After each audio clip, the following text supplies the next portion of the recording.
Sur cette chaîne, on vous parle souvent de Madère avec des chiffres, le coût de la vie, le prix de l'immobilier, les démarches administratives, bref, tout ce qu'on essaye de comprendre avec la tête. Et c'est important parce qu'un projet d'expatriation, ça ne se décide pas à l'aveugle. Mais avec le temps, on se rend compte d'une chose. Il y a une partie de Madère qui ne rentre dans aucun tableau Excel. Une partie qu'on n'arrive pas à expliquer, ni avec des budgets, ni avec des loyers ou des statistiques. Et pourtant, c'est celle-là qui fait qu'on tombe amoureux de l'île. La première chose qu'on ressent ici, c'est le temps. Pas le temps qui manque, le temps qui ralentit.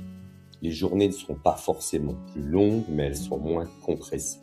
On court moins, on respire plus et on se rend compte qu'on peut faire moins de choses, mais les faire vraiment.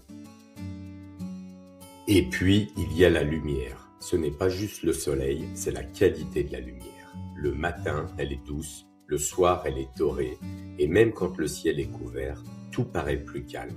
La lumière ici ne t'agresse pas, elle t'accompagne. Et sans que tu t'en rendes compte, ton rythme intérieur s'ajuste. À Madère, on peut vivre en communion avec la nature si on le souhaite. Madère a quelque chose de subtropical, une nature présente partout, pas sauvage au point d'être hostile, mais vivante et généreuse.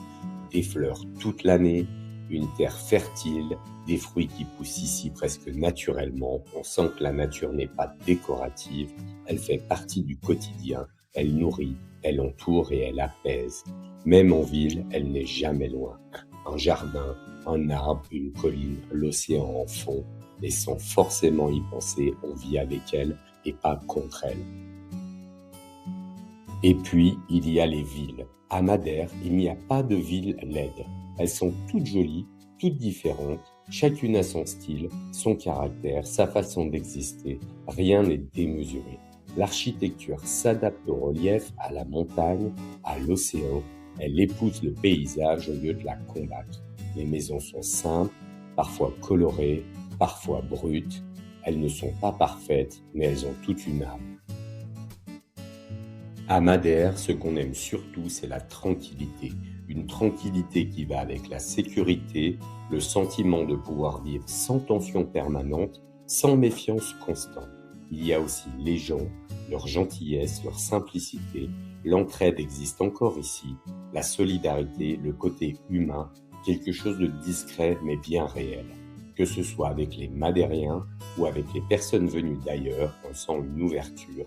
Madère est un endroit multiculturel, des parcours différents, des histoires différentes, mais une cohabitation naturelle.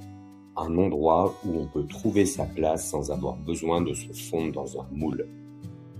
Madère n'est pas un endroit que l'on choisit uniquement avec la tête. On peut comparer les prix, les démarches, les chiffres, mais ce qui fait la différence, ça ne se mesure pas. C'est une sensation, un rythme, une manière de vivre. Ici, le temps ralentit, les villes restent humaines, la nature est présente, les gens comptent encore. Et sans s'en rendre compte, on respire différemment, on vit différemment.